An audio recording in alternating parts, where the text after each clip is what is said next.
titled The Big Bang, Cosmology, a Finely Tuned Universe.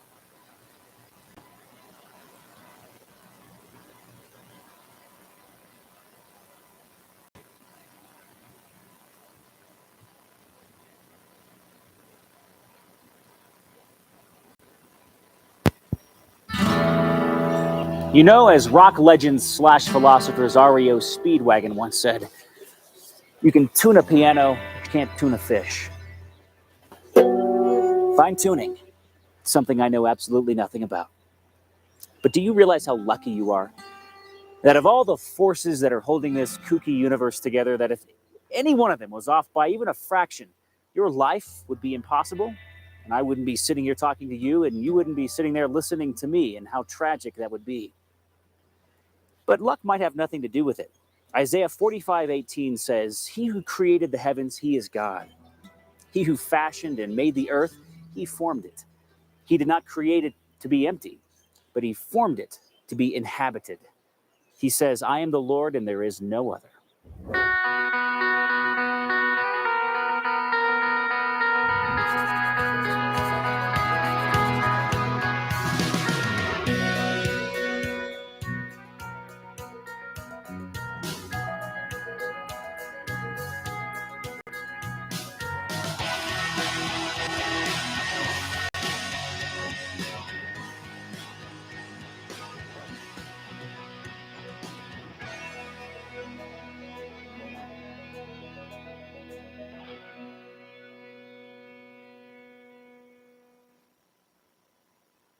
In our last lecture, we were talking about the evidence of a finite universe, or for a finite universe.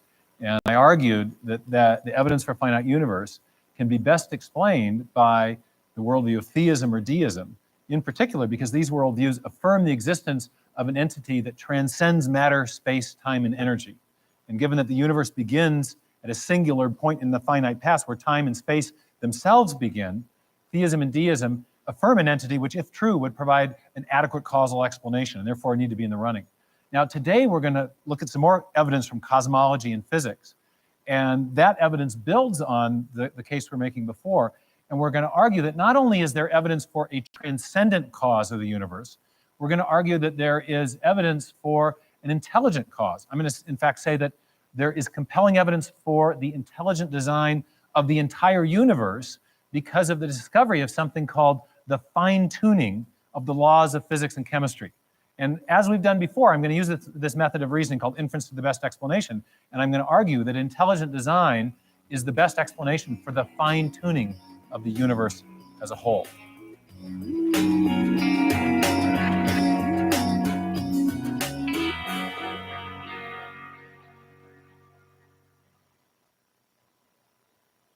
Now, what are we talking about when we're talking about fine-tuning? Well, let me give you an example. We were talking the other day about the way the universe is expanding outward. I won't blow the balloon up again, but remember that the evidence for the beginning derives from the observation that the universe is expanding. Well, it turns out that the universe is expanding at a very precisely calibrated rate.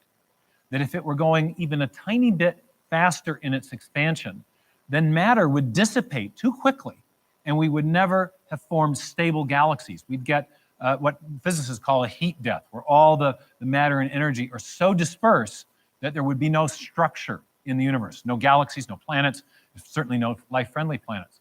On the other hand, if that expansion rate were even a little tiny bit smaller, we'd have the opposite problem, that the gravitational force produced by the matter in the universe would cause the universe to contract back onto itself, and we get what's sometimes referred to whimsically as the big crunch.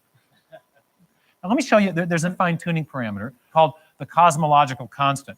We were talking a little bit about it with Einstein the other day, and the cosmological constant is the vacuum energy of free space that is responsible, or at least in part responsible, for the expansion rate. So just as the expansion rate of the universe is finely tuned, one of the factors responsible for the expansion rate is also finely tuned. And I got just a little bit of video called The Case for a Creator, where a colleague of mine, Jay Richards, who's a philosopher of physics, is talking about this additional fine-tuning parameter. The strength of gravity is just one of at least 30 separate parameters that must be finely tuned to produce a life-sustaining universe. Another example is the cosmological constant. The cosmological constant describes the expansion speed of space in the universe. If space expands too quickly, then the universe will spread out so quickly that material objects can't form. So you can't get stars and galaxies and planets and the types of things that we, of course, take for granted in our universe. Physicists have determined that the cosmological constant is fine-tuned to 1 part in 100 million billion billion billion billion billion. Such precision has been compared to traveling hundreds of miles into space, then throwing a dart at the Earth and hitting a bullseye measuring 1/trillionth of an inch in diameter, an area less than the width of a single atom. But it nailed it, right? Okay. You guys kind of getting the feeling of what this is about then. Physicists make calculations. They realize that there's an amazing set of coincidences, a whole bunch of parameters that could have been otherwise. Gravity could be stronger, the expansion rate could be faster or slower, but everything seems to be just right. We live in the just right universe, kind of like Goldilocks, not too hot, not too cold. Now, these evidences are sometimes called the anthropic fine-tuning evidences. Anyone know that word anthros from the Greek? You know what's the man? Okay, so it's fine-tuned for human life. That's the idea. One physicist from Cambridge, actually astronomer, Martin Rees, says the possibility of life as we know it depends on the values of a few basic physical constants. Actually, about 35, I think, is the most current number. And is in some respects remarkably, this is classic British understatement, by the way.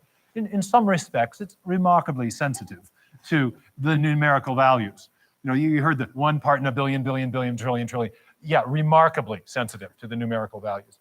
Nature, he says, does exhibit some remarkable coincidences, all right? Well, what do we make of those coincidences? How do you explain the origin of this interesting feature of the universe, this fine-tuning? Well, another Cambridge physicist, John Polkinghorne, has come up with kind of an illustration. He asks you to imagine that you're out in space and you're flying around on a starship and you come to the cosmic control room for the whole universe. You dock your spaceship and you go inside and you discover there is a room in which all the parameters for making the universe are present. And you walk in and you start looking at them and you realize, you're a physicist, of course, rather geeky, capable of calculations in your head. Oh my goodness, the expansion rate of the universe has been set to just the right value to make life possible. The same with the strong nuclear force, the ratio of protons to electrons, the solar luminosity, the mass density, the weak nuclear, they're all just right. And as a physicist, you're very impressed by this. And you think, well, I wonder, you make a calculation, what would happen if I change that dial? Oh no, the whole universe collapses on itself, okay? And so Polkinghorne says, all right, now that you get the picture, that this cosmic control room, all the dials are set just right. What do you make of that? How do you explain that? Why are the dials fine-tuned to allow for the possibility of life? And Polkinghorne says, well, the most natural inference is to think that maybe all the dials are set because there's a fine-tuner. Someone set the dials. The universe is a setup job. And he's not alone in this opinion. You may remember we were talking about Fred Hoyle and his resistance early in his career to the theistic implications of the Big Bang Theory and the discovery of a finite universe.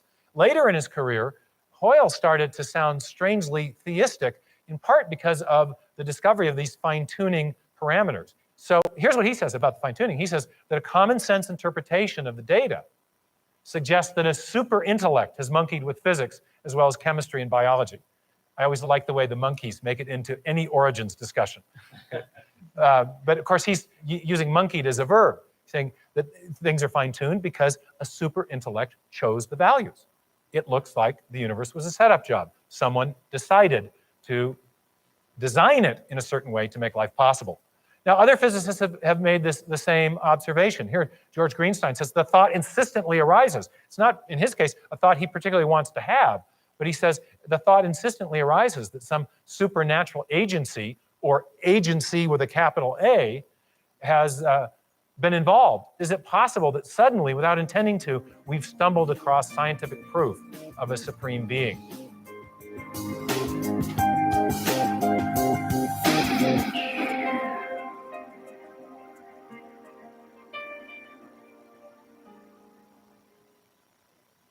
these are kind of intuitive ideas here that fine-tuning requires a fine-tuner, but there's a little more behind it than that.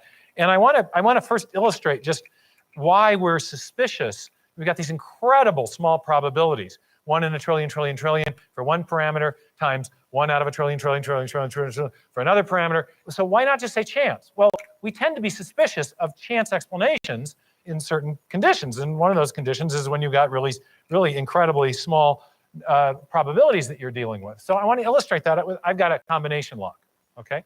And you just got 40 dial settings. So you've got 1 in 40 times 1 in 40 times 1 in 40 possibilities. My math is right, that's 1,600. Is it 64,000, 1 in 64,000, something like that? So I'd like you guys just to, see if we can get chance to produce something that improbable. BB, you want to have a shot at it? Yeah, I mean, these are not really small probabilities like cosmic fine-tuning or something, but okay, see, chance, not so good, right? Chance, not so good. Johanna, you want to give us a shot there? So you guys, you're helping me prove my thesis here, right? That's all this is, a little demonstration, kind of. Okay. Julio, you want to have a shot?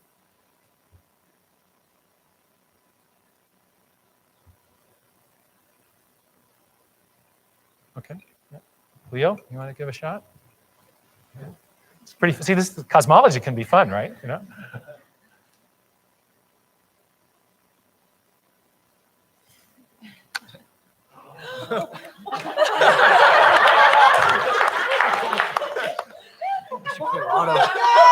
You should play lotto, he says. There's no way. There's no way. What? You had to have rigged that. What do you mean? No way. 1 in 64,000. Patsy, they told That's me not- beforehand. That's still like a What are you saying, Parker? Are you accusing me of collusion of some? Maybe. Yeah. Did I say anything to you about this? Found this before. Oh my God.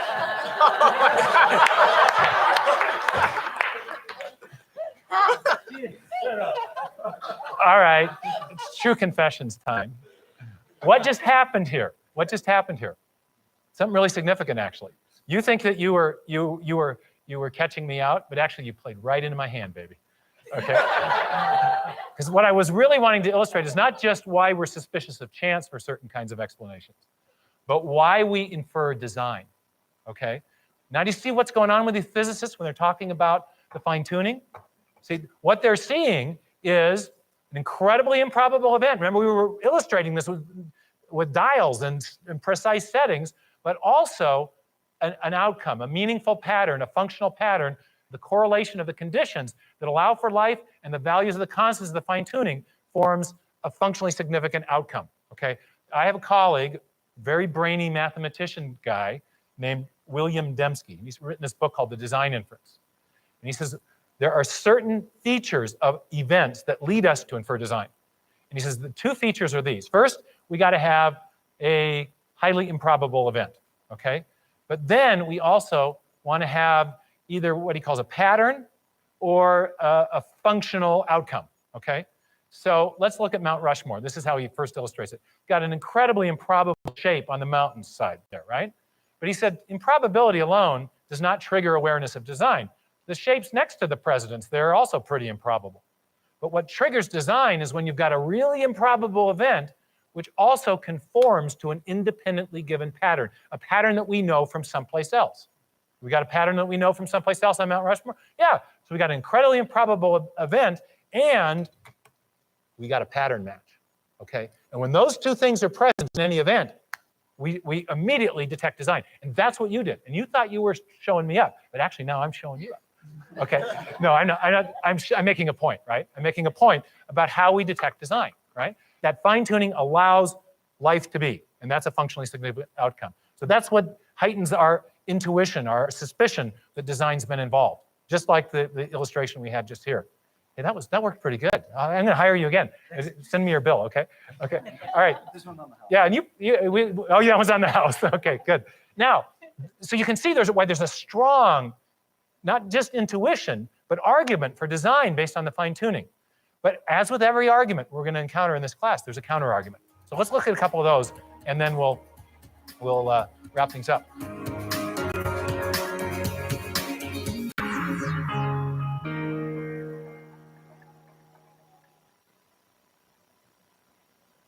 One of the reactions or the responses to this is another hypothesis. Instead of the design hypothesis, some physicists have tried to explain the fine-tuning with something they call the weak anthropic principle.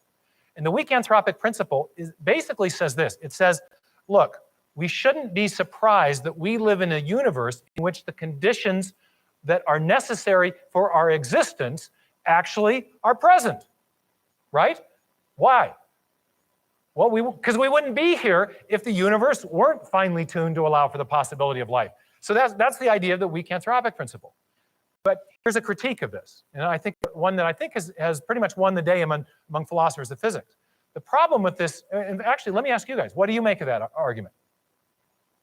Still doesn't solve the question. What question doesn't it solve? If things weren't, finitely tuned so that we could live, we wouldn't be here. But why, though? It still doesn't answer the question as to why are they finitely tuned? Exactly. Let me give you an illustration of the problem, and I think it'll help make this really clear. Imagine you're an insurance fraud investigator, and there's been a fire in San Francisco, and your company calls you in to investigate the cause of the fire. And you say, no problem. You go walk around the site for about 20 minutes, come back, and you give your report. I've got the cause, you say. It was oxygen in the atmosphere. And they say, that's not very impressive. Well, oxygen is a necessary condition of fire. You can't have fire without oxygen. What's your reaction? What's missing in that? The combustion. What started it, okay? What we would call the cause, okay? You want to provide not a necessary condition to explain an event, but you want to provide a cause or a sufficient condition, the thing that's principally responsible for the fire happening as opposed to the fire not happening. You had oxygen before and after, but it was the guy that probably put the gasoline around the building and lit the match that's the cause, right? And that's what the insurance investigator has missed. Here's the two problems summarized. Doesn't explain why the necessary conditions of life in the universe are so improbable. It just says, well, hey, they're there, and we shouldn't be surprised by that. And secondly, it confuses a necessary condition with a cause. Okay, so not a very good explanation. And here's what David Berlinski, my colleague, has to say about this. If you want speculative extravaganza, you do no better than to turn to contemporary physics. The answer that Brandon Carter gave was, well, guys, if the universe weren't fine-tuned for our existence, we wouldn't be here. But we're here. So it is fine-tuned for our existence. Obviously, something necessary has occurred. What better explanation than the fact that what is necessary is necessary? Whereupon the door discreetly closes and the physicists stalk off.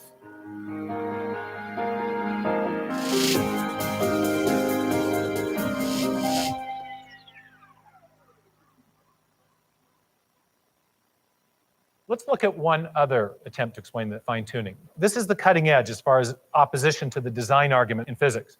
And it's the idea of the many worlds hypothesis. The idea is there's enough other universes out there, disconnected from us, but they're out there. And if we can just posit the existence of those universes, we can explain our universe as kind of the outcome of a big cosmic lottery. If the universe looks like it's fine-tuned for complex life, maybe there's a fine-tuner. Maybe it was fine-tuned for life. And this has certain unsavory theological implications. And so it's not surprising that those committed to a fundamentally materialistic view of reality would try to find an escape hatch. And the most popular escape hatch for this theological implication of fine-tuning is this idea of multiple universes. As its name suggests, the theory of multiple universes proposes that our universe is not alone. Instead, it is part of a vast ensemble of universes, each with a different set of laws and constants. If there's only one universe, then the conclusion that the universe looks fine-tuned because it is fine-tuned is inescapable. But if our universe is just one of a vast set, then you seem to have more resources to play with. Chance gets a new lease on life. I sometimes try to imagine what physicists have in mind that postulate this idea of multiple universes. I mean, what would the generator look like that creates them? Maybe it's like a giant monolith that has dozens of different dials, each of which has to be set to the right physical constant. If we think of these parameters as dials, each of the dials is different. So if you produce enough universes with enough different dial settings, eventually, just by chance, you get one just right. So you might have to produce a trillion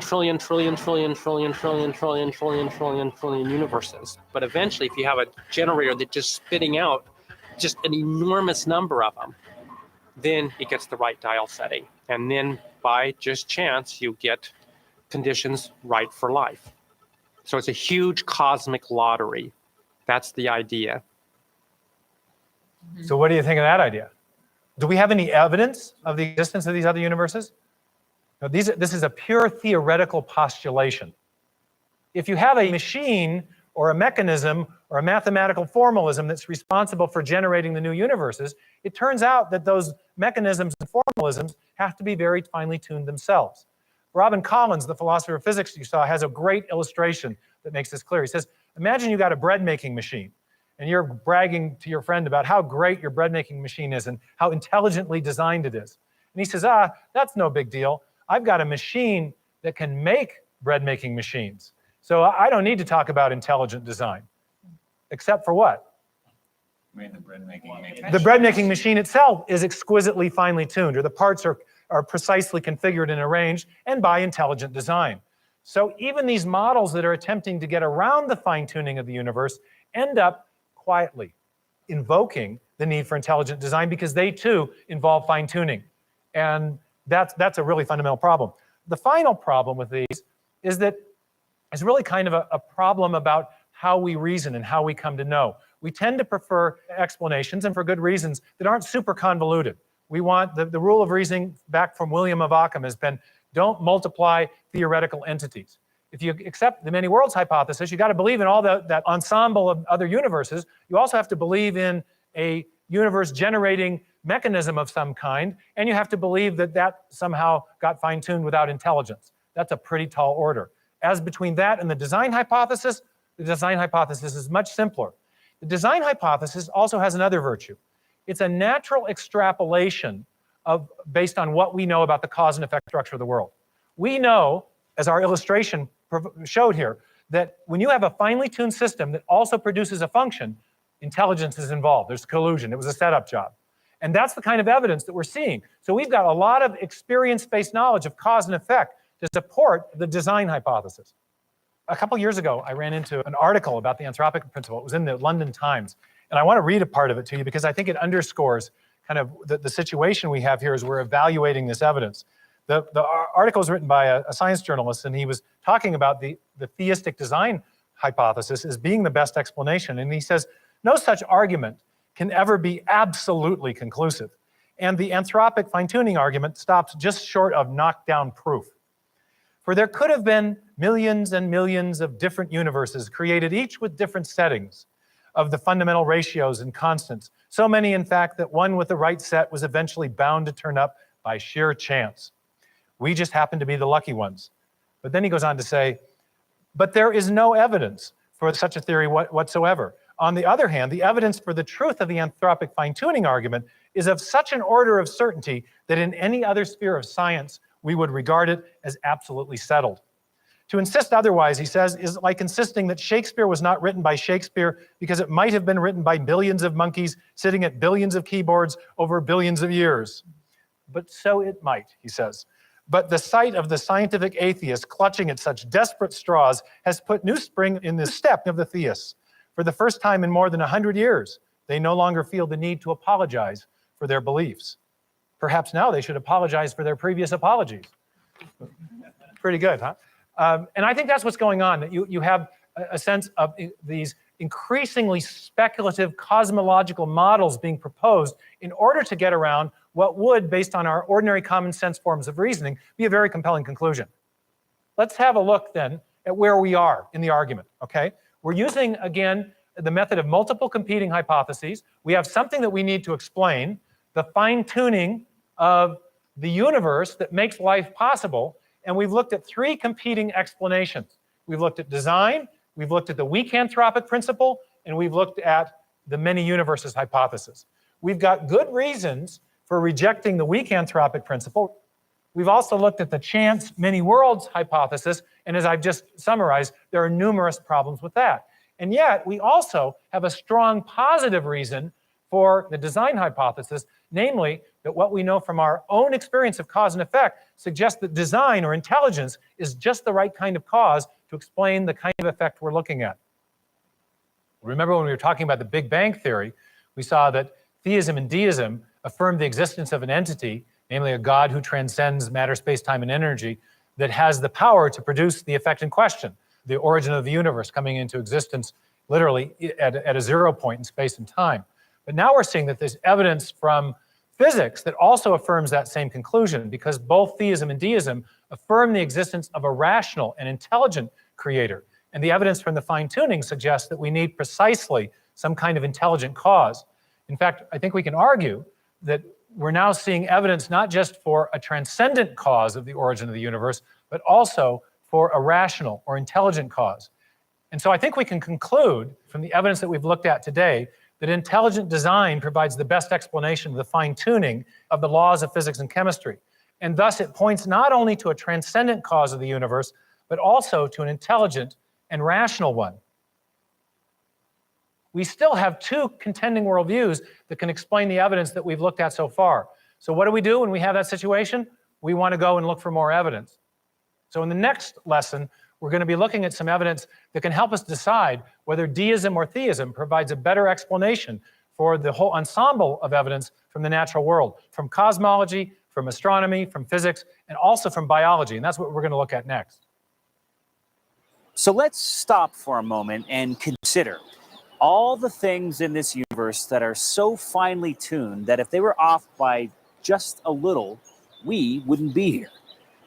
Yet, here we are. Are you here by chance, or does it appear to be a big setup job? What does your common sense tell you?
But you can hear me.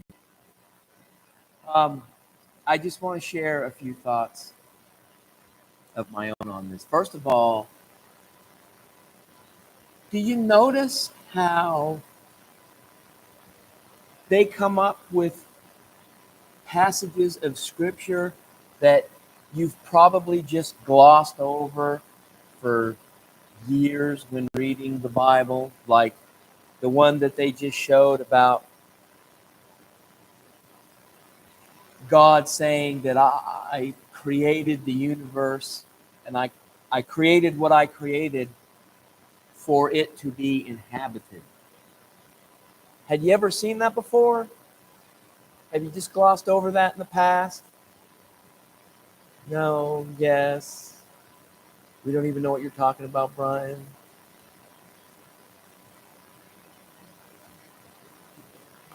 It is on.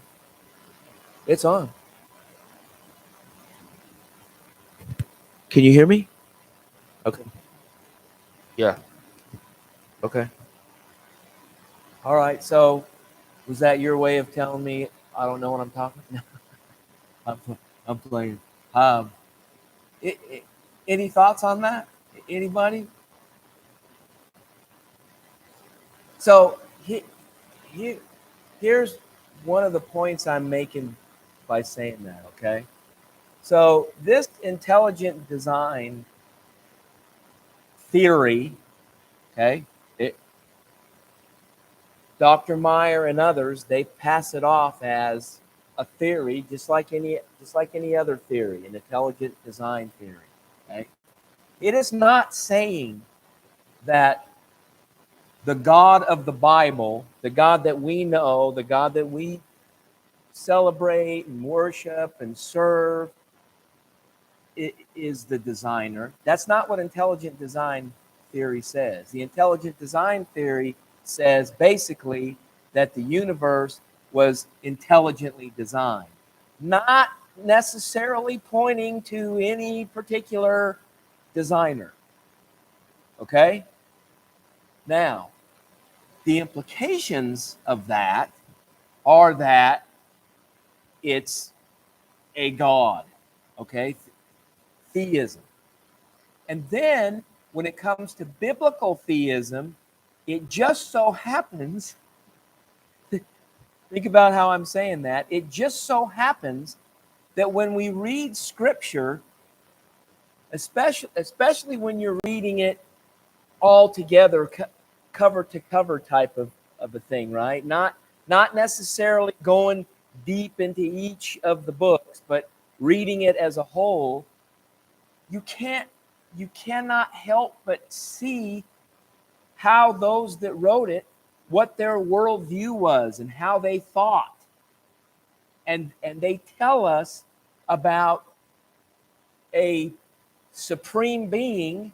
Okay, let's just pretend that we didn't believe it. Let's just pretend we stumbled upon this book and we're reading through this book. Okay, we're reading through this book.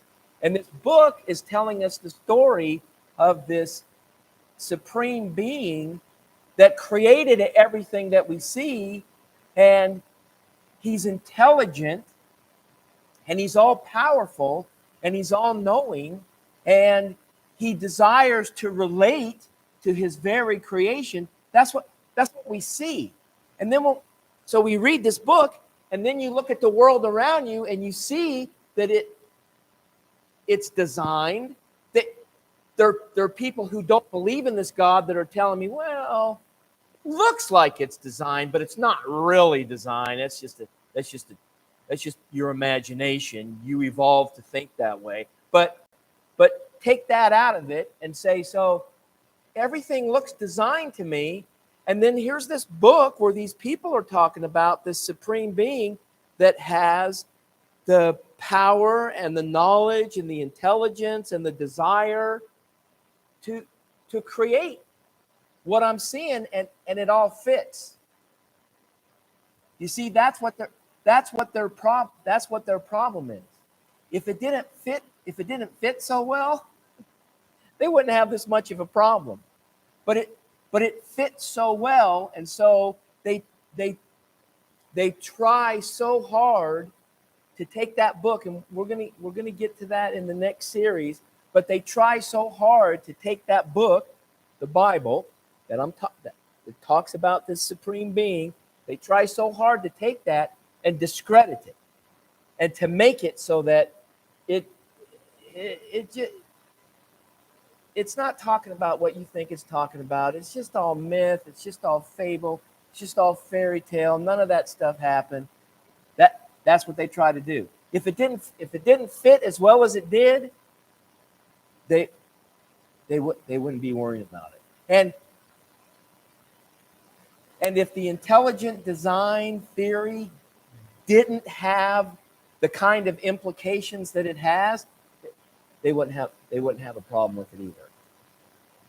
And we know that it has those kind of implications because even those, like Berlewski said, even those scientists, whether they be cosmologists or physicists or whatever, it doesn't matter, those that are sympathetic to a theistic worldview, we've seen quotes, we're going to see more. Their response is, well, there really can't be any other explanation. We've tried, and there can't be. So I'll stop with that. And we'll start talking about the questions. All right, first one. What are some of the ways the universe has been fine-tuned to support life? Anybody remember any of them? Just throw something out that you remember. Gravity?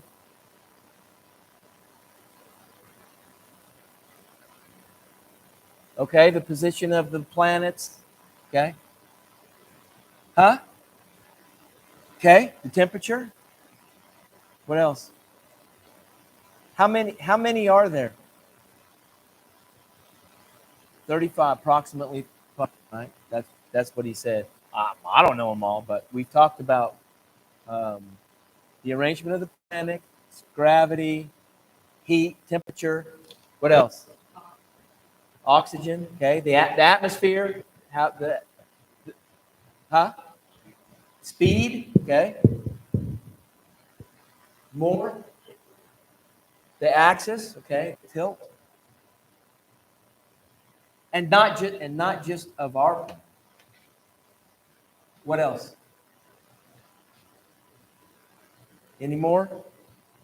You guys pretty much covered the ones that I put up here. Expansion rate of the universe, but I want to talk about this a little bit more. So you remember when I showed you the YouTube video of the teacher that had that mock-up of the universe where he had the PVC and then he stretched the material across it, the lycra, he stretched that fabric across there, and then he put stuff in the middle, and then he put the spheres on there and showed us how mass bends space-time. Remember that? Just indulge me. Give me, because I know it's on. Okay. So, and then I told you that there's another YouTube video by this same guy that tells you how to put that mock-up together, what pieces to buy, and what else did I tell you that he tells us in that YouTube video? Something real, huh? Yeah, no. He says what? It's not that hard. But he said that it's important to get the fabric stretched just right, so that the spheres that you put on there will relate to each other in the right way, or your demonstration will fall apart. Okay? He tells you in the YouTube video that you got to get it stretched just right, and then he's got these clamps on there so that it holds that tautness, right? Okay. The expanding universe, you heard him say it. I'm not a scientist, so, but you heard the smart guys say it. It's expanding at just the right rate. It's increasing in everything, but at just the right rate to keep the space-time fabric, okay? It's not necessarily really fabric, but that's how we talk about it. To keep it at the right tautness, so that when mass bends space-time, it bends it in the right way so that the planets, galaxies will relate to each other in the right way, right? And like you was you said the way Raphael, like Raphael said, the alignment of the planets, right? The reason why they're aligned the way they are is because of the way in which the mass, the sphere, bends space-time. The way the sun bends it relates to is in relation to how something else bends it, and then that keeps them at a certain distance, and then something else is bending space-time, which keeps it at a certain distance. You see, everything is set up in a relational way, so that it will relate properly. Okay, that's how this space-time thing works, and that's what they've computed. That's how come they can say that there was a beginning, because they take these equations, they take all these equations, and then they start taking it backwards, and then they say there was a beginning, because they can use these equations and take everything backwards to this singularity, okay, which we're going to talk about. We'll end up talking about again. We've already talked about it some, but we're going to talk about it again. So the expansion rate of the universe, if faster, no galaxies form. If slower, universe would collapse. What that means is, like I was telling you with the clamps on there, if the clamps weren't on that mock-up thing, as soon as you put mass on that lycra, on that material, it would just all collapse, right? It would just all fall in. Which is why I was talked out of using a bowling ball to demonstrate it with the blanket. Okay, go joke. What's the next one? I got gravitational force constant. They talked about that. Electromagnetic force constant. Strong nuclear force constant. Did I have any more? Ratio of electromagnetic force to gravitational force. So the main point is that there is a lot of them, 30 plus, and they're all dialed in just right so that everything relates to each other just right. So that everything relates to each other just right. I know I'm repeating myself. I want you to think about that. What does that sound like to you? Everything relating to each other just right? What does that sound like to you? And I know I'm talking about planets and the inanimate objects. I know I'm talking about that kind of stuff.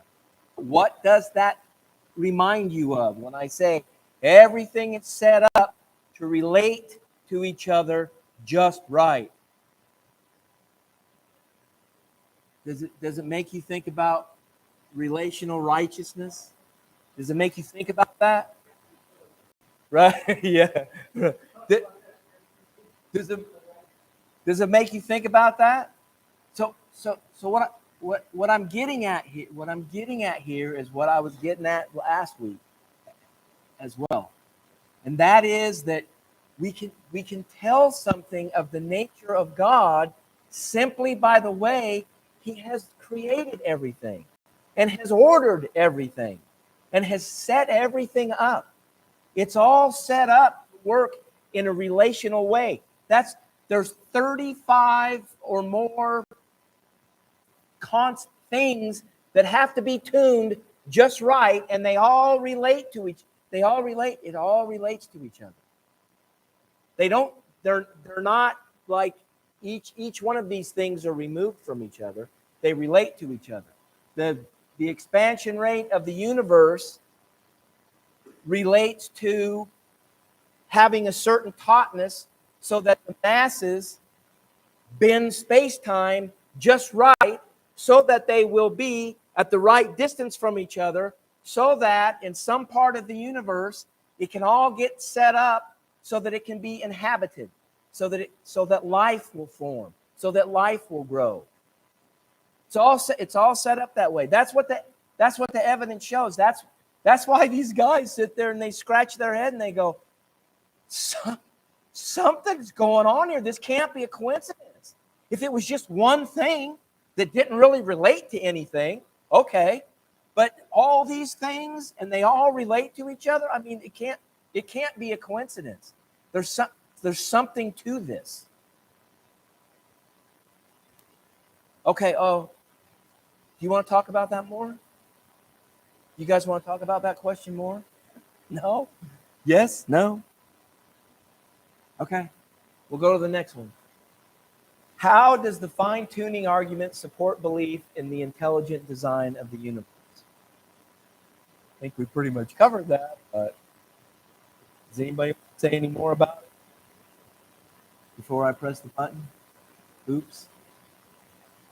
Okay, the fine-tuning of the universe exhibits two features that lead to a designer conclusion. One is the event is highly improbable, and they did the combination lock thing.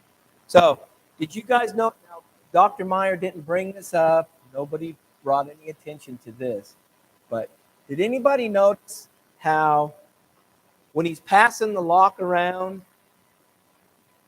did it look like anybody thought that they were going to get the right combo? Nobody expected that, right? I mean, you saw their faces, the ones that were doing it. Did it look like they thought, oh, maybe I'll get, did they look like they even had any excitement about it? I mean, they all looked like, well, I know I'm not going to get it. I know I'm not, right? There's just, yes, when you do the math, there's a 1 in 64,000th chance that I could get it, right? I mean, like people say, someone's got to, I mean, someone wins it. Someone's got to win the lottery. So yeah, I might, but they didn't even act like it was going to happen. And didn't it also seem like you could pass that lock to every person in the classroom, and every person in the classroom could have tried it, and nobody expected it to get open, right? There's something to that. There's something to that. When it's such an improbable event, we just know in our minds that it can't happen. Look at this. This is going to make more sense later on, because we're going to talk about more things when it comes to intelligent design, like DNA and proteins and stuff like that. But so nobody gave you the combination. They just gave you the lock, and they want you to find the combination. That's your job, okay? And they say they'll pay you per day to solve this puzzle, to find the combination for us. We're going to pay you per day, right? And then they want you to give them an estimate of how many days it's going to take, so they know how much they're going to have to pay you, okay? So if you're going to list all possible combinations of 64,000 at 5 seconds apiece to list them, it would take you 3.7 days. And then when you go to try each one of them, right, you're going to try one, check it off, try another one, check it off. It would take you as much as 3.7 days if it takes you 5 seconds to try, okay? So it may only take you 2 days. It depends on when you get lucky, when you hit the right combo, right? That depends. So if you don't get it till the very last combo that you have on your list, it could take you 7.5 days. 7.5 days to do it. Are you itching to say something, Ron? Okay. So it would take you 7.5 days to do that. Okay.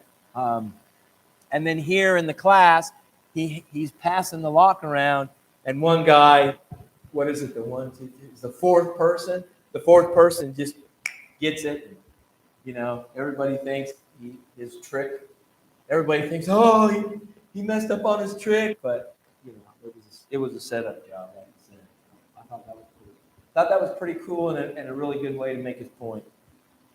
Okay, and then the second thing is, remember I said, Brian, I'm sorry, I do have a comment. All right. So if you go back to that, the issue there that we just kind of skip over is that to get to that formula requires intelligence.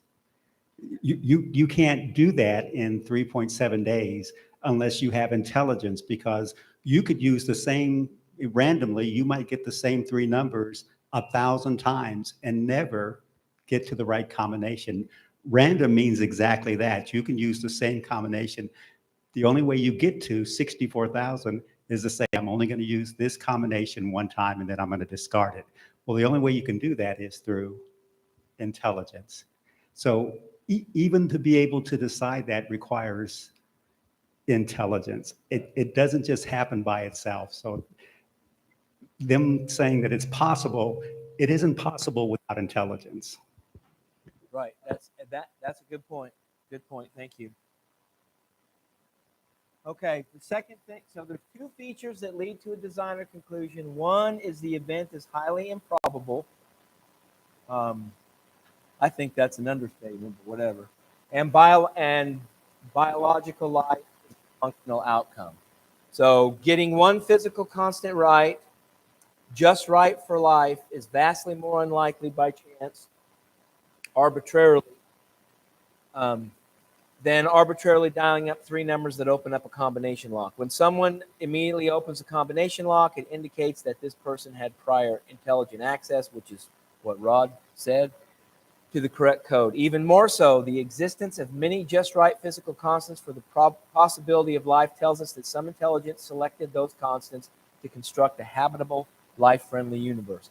Biological life is a functional outcome made possible by the highly improbable fine-tuning of the universe. There are only a small number of ways to be alive biologically compared to the immense number of ways to be dead. Intelligence is the only cause we know by experience that is capable of generating highly improbable events that have such specific functional outcomes. In short, we have an evidence-based scientific argument that fine-tuning points to a fine-tuner, not chance or other explanations that involve unintelligent processes. Early in his career, Sir Fred Hoyle was resistant to the Big Bang Theory and its cosmic beginning. Later, when confronted by the evidence for fine-tuning, he began to sound theistic in his comments about the laws of nature. He says, a common-sense interpretation of the data suggests that a super intellect had monkeyed with physics as well as with chemistry and biology. You remember Fred Hoyle from the last lesson, or maybe it was the lesson before? I think it was the last lesson. He's the one that came up with the steady state theory, right? Not liking the Big Bang Theory because of its implications. He came up with the steady state theory. Do you remember what that one was? Huh? Yeah, the steady state theory. So that theory is that that even though the universe is expanding, right? As it expands, then matter pops up. And it keeps expanding, and then it gets bigger so it can support more matter, and then boop, matter pops up. Remember, they had those people had tennis balls and stuff, and they would pop them up there. That's the steady state theory, that matter just keeps, as it expands and the universe keeps getting larger, okay, then matter pops up. Like it was hidden somewhere and then now is exposed. Matter pops up. But it turned out to be they proved that wrong by finding the 2.7 degrees above absolute zero, right? The cosmic radiation from left over from the Big Bang. That's what disproved that. Okay, and then one last thing before we close with a prayer. Other physicists have made the same observation. As astronomer George Greenstein says, the thought insistently arises that some supernatural agency, or rather agency with a capital A, as they said in the movie, in the film, must be involved. Is it possible that suddenly, without intending to, we have stumbled upon scientific proof of the existence of a supreme being? Was it God who stepped in and so providentially crafted the cosmos for our benefit? That's what he asked. Okay, it's time for me to close this with a prayer, so that's what I'm going to do.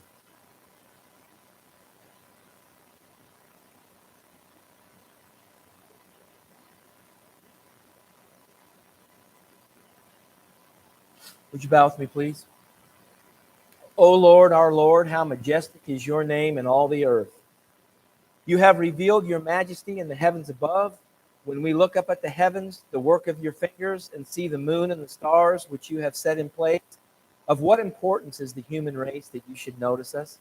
Of what importance is mankind that you should pay attention to us? Yet you have made us a little lower than you, and you crown us with honor and majesty. You have appointed us to rule over your creation. You have placed everything under our authority. May we always seek your wisdom, your counsel, and your loving kindness in exercising that authority. Seeing how you have designed everything to operate within a right relationship to each other, may we do our part by constantly seeking to be in a right relationship with you and with others. And may we learn to think your thoughts in place of our own and live the kind of lives you have designed for us to live as we look forward to the full realization of your coming kingdom. In Jesus' name we pray. Amen.